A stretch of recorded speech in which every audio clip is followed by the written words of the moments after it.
Salut tout le monde, aujourd'hui je reviens avec une vidéo que j'ai déjà faite, vous l'avez dû le voir dans le titre, c'est un haul. J'ai regardé, j'en ai fait j'en ai posté une vidéo, ça veut rien dire ce que je dis. J'ai posté une vidéo au mois d'avril l'année dernière, je l'avais fait avant, je me souviens que j'avais fait le tri vers janvier-février, un truc comme ça. Et le temps que je tourne la vidéo, que je la mette sur YouTube et tout ça. Bref, donc du coup cette année j'ai réitéré la chose parce que en fin d'année l'année dernière, on peut dire l'année dernière maintenant, je suis arrivé dans ma pièce et en fait, alors j'ai, comment vous expliquer? Pour ceux qui sont là depuis le tout début de la chaîne, je me filmais à un autre endroit et derrière moi il y avait des petites étagères noires. J'ai ensuite acheté les grandes bibliothèques qui sont là, et du coup j'avais viré toutes les étagères noires parce que tout tenait dans les bibliothèques. Mais comme j'achetais beaucoup, j'ai ressorti toutes les bibliothèques noires, et j'ai commencé également à en mettre un peu partout. Il y en a encore partout d'ailleurs. Et en fin d'année dernière, je me suis rendu compte que je le vivais pas très bien.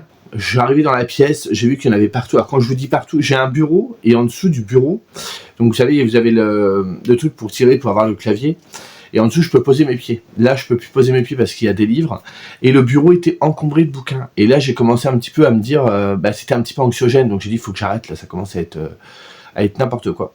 Donc j'ai dit il va falloir que je fasse du tri. J'ai attendu un petit peu avant de le faire, j'ai attendu que les fêtes passent et tout. Et j'ai commencé à le faire petit à petit, j'ai grappillé, alors j'ai fait une bibliothèque, après une autre, machin.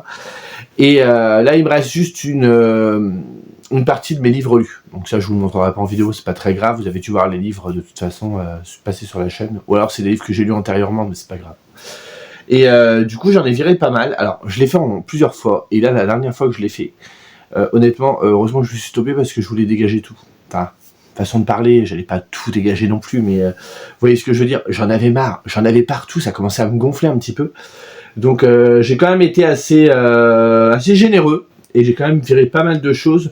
D'autres sont en stand-by, mais je pense que c'est reculer pour mieux sauter, ça finira par dégager aussi.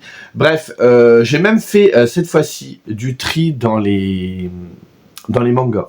Et on fera comme d'habitude, comme pour le book haul, je vais commencer par les mangas et ensuite je passerai sur les romans. Bon allez, on y va parce que cette intro c'était n'importe quoi.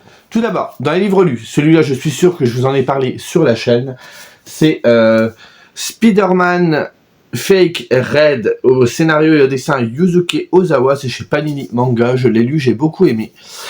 C'était revu à la sauce un peu nippone, tout ce qui est héros Marvel. Vu sous un autre contexte, c'est un très beau manga, mais voilà, je l'ai lu, je sais que je le relirai pas, je le mettrai sur Vinted, il partira certainement, j'espère qu'il partira. Celle-ci, je fais la collection, vous savez que je les avais à la base dans cette édition, donc qui était publiée chez Kana. Ça s'appelle Zatch Bell, c'est de Makoto Raikou, et Meian les a ressortis, donc je suis abonné à cette nouvelle sortie. Les sortent en édition double. Je sais plus combien qu'il y a, 32 tomes, il me semble, si je vous dis pas de bêtises. Et je désespérais qu'un jour j'ai la fin, parce que je les avais achetés, il y a une période où je n'ai plus acheté de bouquins, enfin bref, je vais pas rentrer dans les détails. Je n'achetais plus rien, et du coup, comme c'est un titre qui a pas dû marcher de ouf, il a jamais été réédité. Et du coup là, Meian a racheté les droits, ils ont republié, donc celle-ci je peux la virer, je vais pas la garder. J'espère que j'arriverai à m'en débarrasser parce que j'ai pas la série intégrale et les derniers tomes ils coûtent, mais c'est n'importe quoi, c'est des prix de dingue. Cette série là, alors c'est des petites offres qu'ils font de temps en temps ici, c'est chez Kiyun, mais ça peut être dans d'autres maisons d'édition. C'est Tsugomi Project de Ipatu, donc voilà, vous avez 2 tomes, vous en payez qu'un sur les 2. Je me suis dit, ça avait l'air d'être pas mal. C'est une série assez courte, hein, elle ne fait que 7 tomes, mais je me dis, Laurent, t'as déjà plein de séries en cours, est-ce que t'as vraiment besoin de recommencer une série? Vous voyez, ils sont encore emballés, donc je me suis dit, non, après tout, ça nous dit un combat pour la survie dans un Japon post-apocalyptique. Des mangas SF, j'en ai à lire là-bas, j'ai Akira et Gun, mais que j'ai jamais lu, alors que j'ai acheté des beaux coffrets. Je vais pas me remettre en ça sur le dos parce que je sais que dans les séries que je suis en cours en train de faire, et certaines qui vont arriver, comme celle dont je vous ai parlé dans le tag de fin d'année, mais il y a également Pika qui vient d'annoncer, qui rouvre une collection spéciale Clamp. Moi c'est un studio que j'adore, et ils vont rééditer les Crossolic, et moi c'est mon manga préféré, un de mes mangas préférés, et du coup je vais les racheter, même si je les ai déjà, donc il me faut de la place aussi pour ça, donc faut que ça gicle, donc je continue à attendre. Cette série, The Devil of the Gods, de Kozo Takahashi au dessin et Tsukasa Seimura au scénario, c'est chez Glénat. Voilà. Est-ce que j'ai besoin d'en dire plus? On est sur un truc avec de l'exorcisme et des démons. Franchement, c'était pas mal. J'avais lu les 2 premiers tomes qui étaient sortis. Malheureusement, même au Japon, on ne sait pas quand est-ce que la suite sortira. Je l'ai acheté il y a quelques années déjà. C'est en stand-by. Donc je sais pas quand est-ce que ça reprendra. Donc j'ai bien aimé, mais pas au point d'attendre 1 million que ça ressorte si ça sort un jour.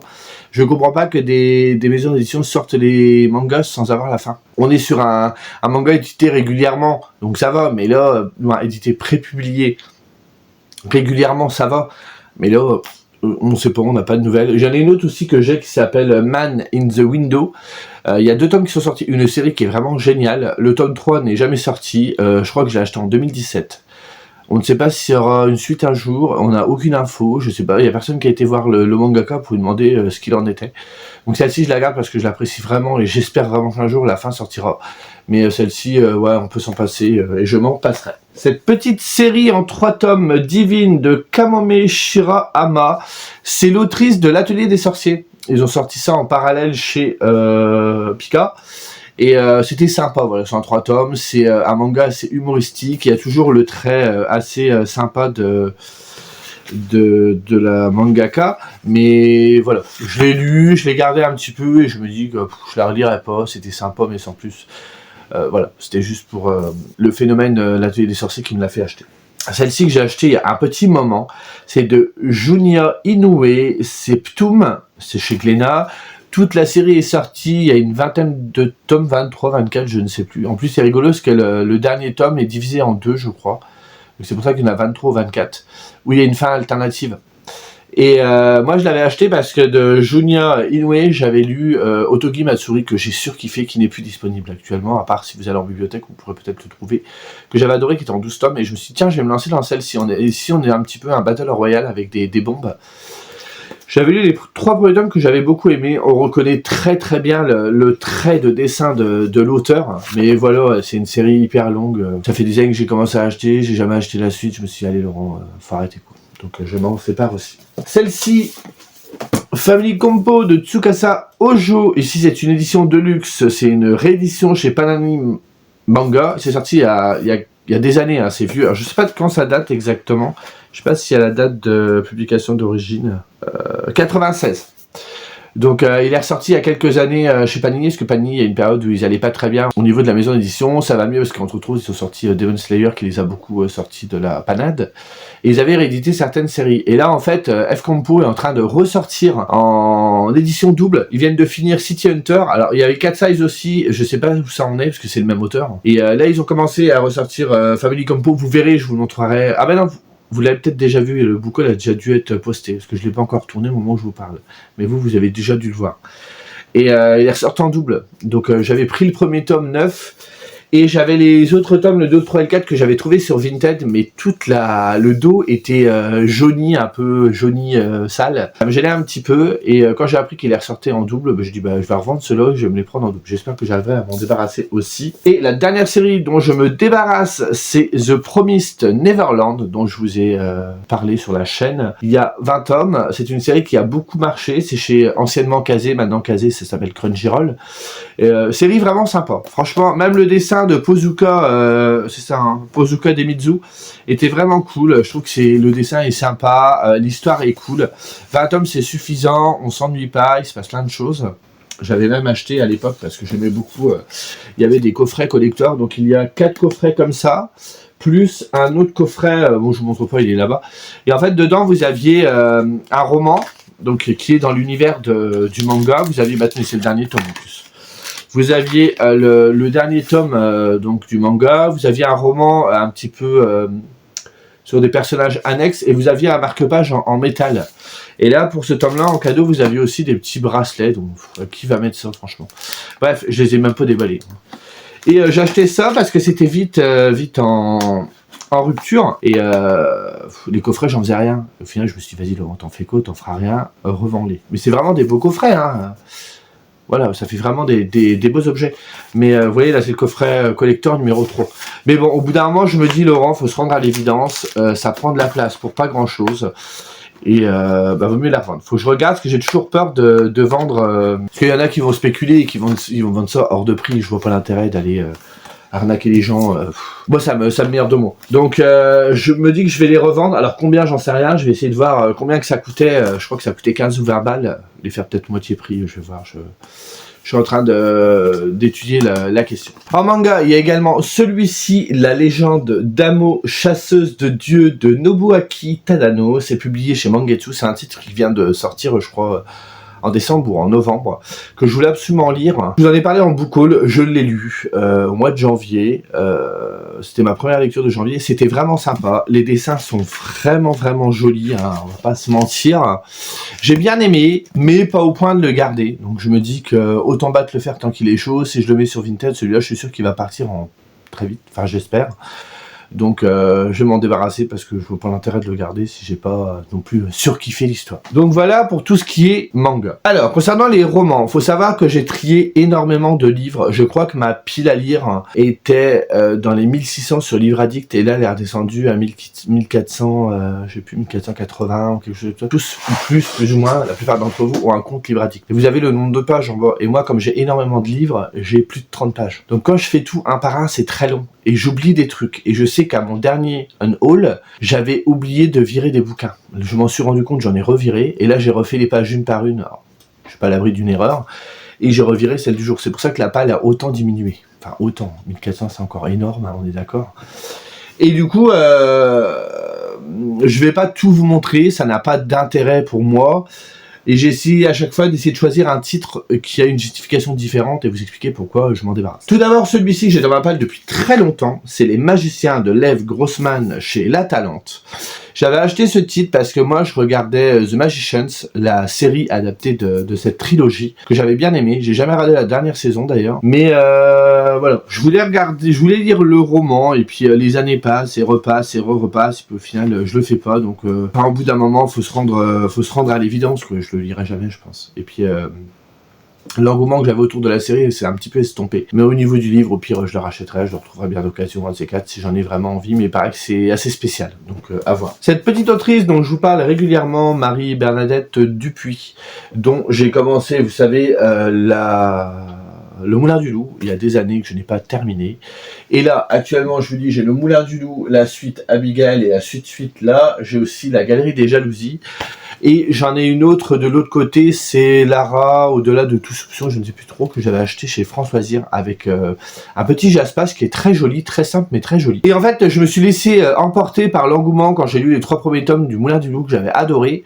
Et dès que je voyais des romans de Marie-Bernadette Dupuis d'occasion, je les prenais, ou alors chez la collection poche de chez Françoisir, pareil, je prenais. Et j'ai été vite submergé, engorgé par ces livres, parce qu'on en trouve très facilement en occasion. Je pense que c'est une autrice qui est beaucoup lue, mais c'est pas le genre d'autrice dont on garde les livres, vous voyez ce que je veux dire. Donc du coup, à chaque fois je dis je les lirai. Les années passent, ça me prend de la place, énormément de place, parce qu'il y a énormément de titres que j'avais d'elle. J'avais honnêtement 75% de sa biographie, et il faut savoir que c'est une autrice très prolifique, parce qu'elle peut vous sortir une trilogie et le début d'une autre trilogie dans la même année. Hein. Ah oui, on est à l'abri de rien, elle écrit beaucoup. Donc du coup j'ai dit allez, faut battre le fer tant qu'il est chaud encore une fois, donc je m'en suis séparé de beaucoup. Ce qui me reste, je vous dis, c'est ceux-là, plus ceux qui sont de l'autre côté, et c'est largement suffisant. Si j'arrive déjà à lire tout ça, et au pire, c'est une autrice, comme je vous dis, que je retrouverai d'occasion, donc c'est pas très grave. Ce titre-ci, donc, c'est édité aux éditions Uto. C'est de David Royer, ça s'appelle Cendre. J'aime beaucoup la couverture, je me l'étais procuré au Dormantastique, où je vais tous les étés, là, près de chez moi. Et l'auteur est très sympa, on avait discuté, ici il m'expliquait qu'il était sur de la dark fantasy, le résumé donnait beaucoup envie. Voilà, le résumé nous dit « Quand l'obscurité envahira ce monde comme une gangrène, quand les ténèbres auront assombri jusqu'à l'esprit des plus fidèles partisans de la lumière, à cet instant précis, l'élu naîtra. » L'auteur m'avait donné hyper envie. Et au final, ce titre est sorti que je vous dise pas de bêtises, en 2018, et il n'y a jamais eu la suite. Non, c'est une duologie, si je ne vous dis pas de bêtises. J'avais revu l'auteur, j'en avais parlé il y a 2 ans, je crois, et il m'avait dit, oui, je sais, en fait, j'ai confié mon texte à un correcteur, il ne l'a toujours pas rendu, ça fait longtemps. Je sais pas, au bout d'un moment, va le réclamer, quoi. Pourtant, quand j'ai acheté le tome 1 et je lui ai dit il y aura un tome 2, il m'a dit oui, je suis en train de l'écrire. Et effectivement, il avait un papier et un crayon, il était en train d'écrire la suite. Et du coup, j'ai attendu, ouais, c'est bon quoi. Depuis, il a sorti d'autres titres dans d'autres maisons d'édition, je pense que la suite, elle sortira jamais. On verra à l'occasion si jamais ça sort et je suis au courant, mais là, c'est bon quoi. Moi, ça me fatigue d'attendre, donc... Dans malheur, j'ai de la chance, j'ai pas lu le tome 1, heureusement, parce que j'aurais vécu avec la frustration. Calliope, La Voix des Flammes, donc c'est un titre de Michael McDowell qui a été terminé par Tabitha King parce que l'auteur est décédé entre-temps. Ici, c'est une collection française que je m'étais procurée via Vinted, donc neuf. Et entre-temps, parce que c'est la période où j'avais lu les Blackwater. Et tous les titres que je voyais de l'auteur d'occasion, je les prenais parce qu'en fait c'est un auteur qui avait déjà été publié en France mais qui était passé un petit peu inaperçu. Et je dis bah vas-y, je vais le prendre et tout. Et entre temps il y a une maison d'édition, alors je sais plus laquelle, qui l'a réédité et Margot me l'a offert pour Noël. Je me semble que c'est Margot. Bref, on me l'a offert pour Noël, je crois que c'est Margot. Donc du coup je vais pas garder les deux versions, ça sert à rien, ça prend de la place. Donc je m'en débarrasse. J'ai vu et lu il y a des années Le Diable s'habille en Prada de Lauren Weisberger, juste comme ça. Bref, on s'en fout. Et j'ai adoré, j'adore le film. Si vous avez vu le film et que vous adorez le personnage de Miranda Priestly, lisez le livre, elle est encore plus méchante. J'adore le film, j'ai déjà vu plein de fois, je peux le regarder encore, j'adore. Et il y avait la suite qui est sortie, je l'avais trouvée à Nose. Donc, ça s'appelle La Vengeance en Prada, le retour du diable. Et en fait, il paraît que ce serait une belle arnaque parce qu'on nous dit le retour du diable. Donc, on suit toujours Andy, qui a quitté du coup Miranda pour suivre sa propre voie. Et dans cette suite, elle travaille, voilà, elle a démissionné du magazine Runway avec son ex-collègue, donc Emily, qu'on voit d'ailleurs dans le film. Elles sont devenues inséparables et elles ont fondé un magazine de mariage haut de gamme, The Plunge. Mais voilà, y a des petits soucis, il paraît que Miranda derrière ça lui plaît pas, et qu'il y aurait du coup la vengeance du fameux diable qu'elle représente, que ce résumé-là on dirait beaucoup, mais qu'au final la Miranda on la verrait presque pas, que ce serait pas aussi bien que l'original, et forcément, bah, je peux comprendre, Miranda c'était quand même le personnage culte du film, donc je me suis dit, je vais tenter, et puis plus le temps passe, moins j'ai envie. Bon, c'est un livre que j'ai payé 4 €, donc je vais pas mourir si je ne le lis pas, et je préfère... rester sur le souvenir du premier tome que je dois encore avoir. Et je vais me passer de cette suite. Xenarax de François Dati. Alors c'est de l'auto-édition. Xenarax, j'avais lu le premier tome que j'avais dû chroniquer sur la chaîne il y a un petit moment. Et j'avais été mitigé. On m'avait dit que la suite était beaucoup mieux, donc Xenarax, le tome 1 était quand même le premier livre de l'auteur, donc j'ai dit bah écoute je tenterai, donc j'ai acheté le tome 2, et j'ai dit je ne lirai pas le tome 2 tant que le tome 3 n'est pas sorti. Malheureusement, le tome 3 ça fait 2 ans qu'on l'attend, et je pense pas qu'il sortira demain. Moi l'auteur il m'arrivait de discuter avec, c'était quelqu'un de très cool, on avait déjà discuté de tout et de rien et tout ça, et j'avais redemandé il y a 1 an je crois, où en était son tome 3, il m'a dit il est écrit, il sortira au mois de septembre, alors septembre 2023. Toujours rien. Son compte Instagram est au point mort. Il poste plus rien du tout alors qu'il était en train de faire une BD autour de l'univers de Xenarax. Et moi je le voyais de temps en temps venir regarder mes stories ou commenter, liker des trucs et tout. Et là il vient plus du tout. Donc je sais pas, il a peut-être des problèmes personnels, j'en sais rien. Mais moi je vais pas attendre 107 ans qu'il sorte le livre. Du coup, je vais revendre celui-là, et puis comme j'avais trouvé le 1 plutôt mitigé, je laisse tomber. J'ai fini, comme je vous l'ai dit, l'année dernière, le tome 5 de la tétralogie... non, pas tétralogie. Pentalogie. J'ai fini l'année dernière la pentalogie de Percy Jackson en lecture commune avec Jérôme. Il y a une suite qui s'appelle Les Héros de l'Olympe, également de Rick Riordan. Moi j'avais trouvé tous les tomes en brocante, enfin non, les 4 tomes, pas le 5e, parce que la femme m'avait dit la série est complète, et en fait elle m'avait menti. Le tome 5, j'ai dû le retrouver d'occasion. J'ai pas aimé la trilogie sur la mythologie égyptienne. Il me reste Magnus Chase sur la mythologie nordique que je tenterai. Mais celle-ci... moi, je trouvais que Percy Jackson, ça suffisait à lui-même. Je vois pas pourquoi ils refont une série derrière. Je voulais la lire au début et pareil, j'ai plus cette envie-là. Ça reste quand même assez jeunesse et je vieillis. Et il y a certains titres jeunesse qui n'ont plus... vraiment, j'ai plus vraiment envie d'y aller.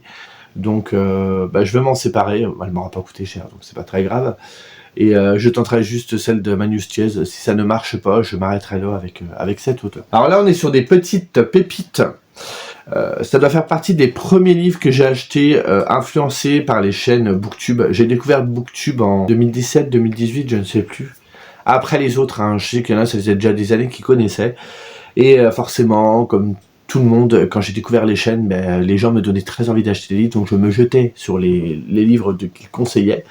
Et dans ce tas-là, j'en ai acheté 2. J'ai acheté Les Outrepasseurs de Cindy Van Wilder, donc le tome 1, qui venait de sortir en poche. Et également Enclave de Anne Aguirre, au livre de poche jeunesse également. C'est une trilogie celle-ci. Et à chaque fois, je dis, je vais les lire, je vais les lire, je vais les lire, je vais les lire. Les années passent, je les ai achetés il y a très longtemps. Je sais pas s'il y a encore l'étiquette caisse, parce que des fois, j'ai une fâcheuse manie de laisser l'étiquette caisse dans les livres. Est-ce qu'il est possible que... Non, je n'ai pas l'étiquette caisse. Bref, j'ai dû acheter ça en 2018 ou en 2019, sans mentir. Ils n'ont pas bougé de place depuis, donc au bout d'un moment, si j'avais dû y aller, j'y serais allé. Est-ce que j'en ai encore envie? Je sais pas. J'y suis attaché, hein, franchement, c'est assez affectif parce que je me dis que ça reste les témoins d'une période quand j'ai découvert Booktube et tout, avec l'innocence qu'il y a derrière. On est tellement content de pouvoir partager sa passion autour de la lecture et tout.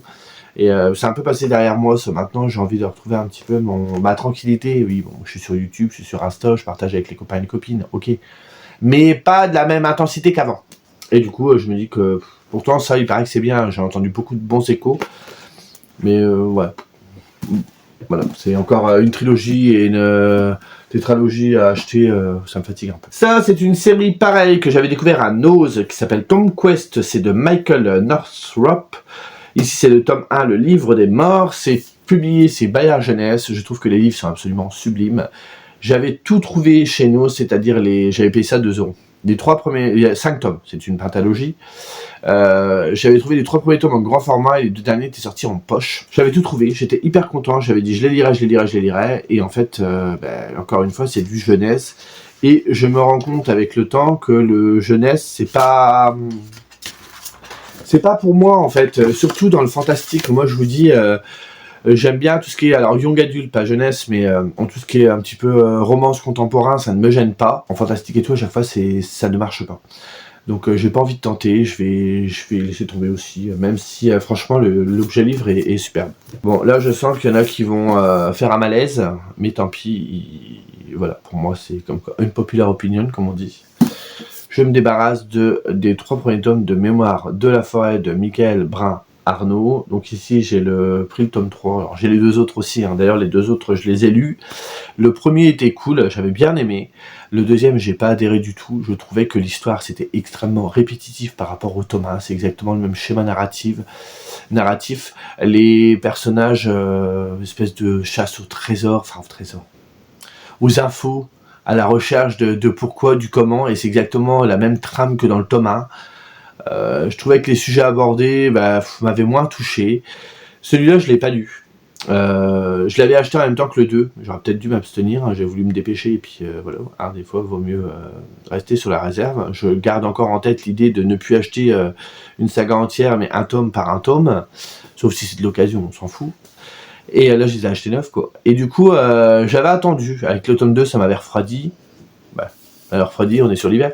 J'ai dit ouais, on verra plus tard et tout. Et en fait, Stéphanie de la chaîne Chronique de Lily l'a lu et j'ai en discuté un petit peu avec elle et elle m'a dit écoute Laurent, le 3 elle faisait comme le 2, il y a les mêmes défauts, enfin c'est son ressenti à elle, mais j'avais eu exactement le même quand on en avait discuté tous les deux sur le tome 2, on avait à peu près le même retour.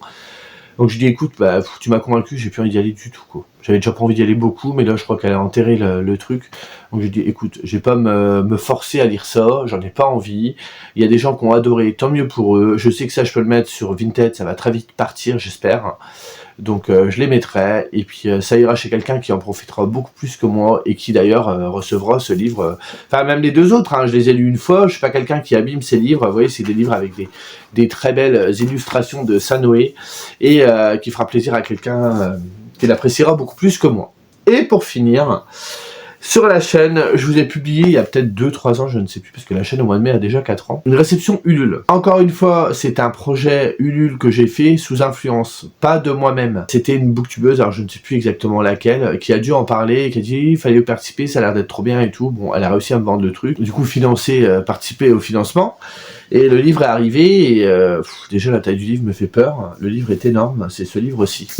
Donc voilà, quand je vous dis il est énorme, vous avez vu ma tête à côté, regardez vis-à-vis d'un grand format, c'est tout petit, voilà un grand format à côté, vous voyez la taille du livre. Dedans c'est écrit Rikiki, il n'y a pas d'autre mot, c'est écrit tout petit. J'ai vu peu d'avis, mais j'avais eu plein de goodies que je laisse dedans. J'avais vu peu d'avis, mais j'en avais vu quelques-uns. Les retours étaient assez mitigés. On est sur de l'urban fantasy, mais avec des scènes assez explicites. Je ne vous fais pas de dessin.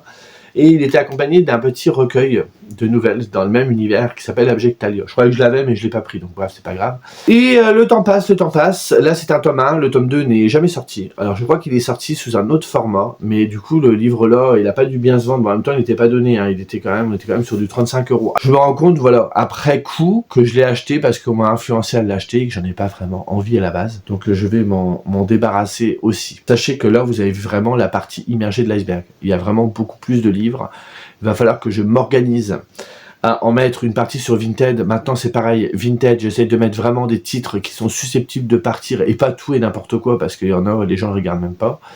J'en ai sur mon Vinted qu'il va falloir que je trie aussi et que je mette en boîte à livres. Alors en boîte à livres, c'est compliqué parce que par chez moi, les boîtes à livres ne se vident pas parce que les boîtes à livres sont remplies de livres.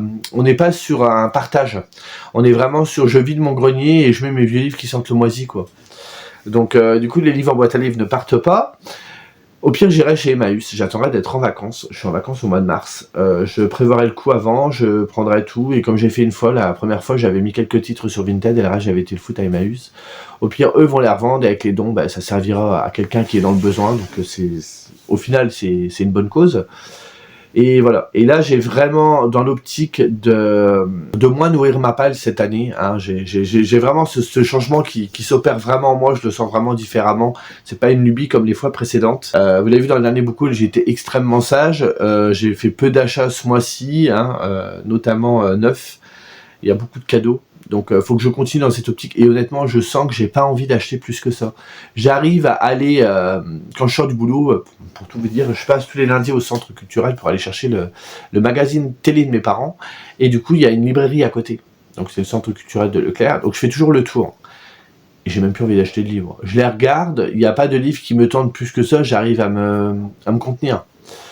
Et du coup là, si je me débarrasse de tout ça, c'est pas pour m'y remettre. Il y a des titres qui vont arriver que j'ai très envie, comme je vous dis, la nouvelle collection Clamp chez Pika.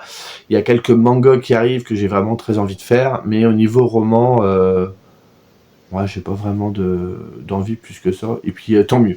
Je fais de la place parce que dans tout ce bazar-là, il y a un petit chat derrière vous qui dort dans la pièce où il y a la bibliothèque. Et il faut pas qu'elle soit ensevelie sous les livres, vous comprenez ?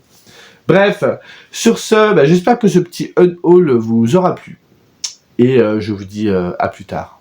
Salut.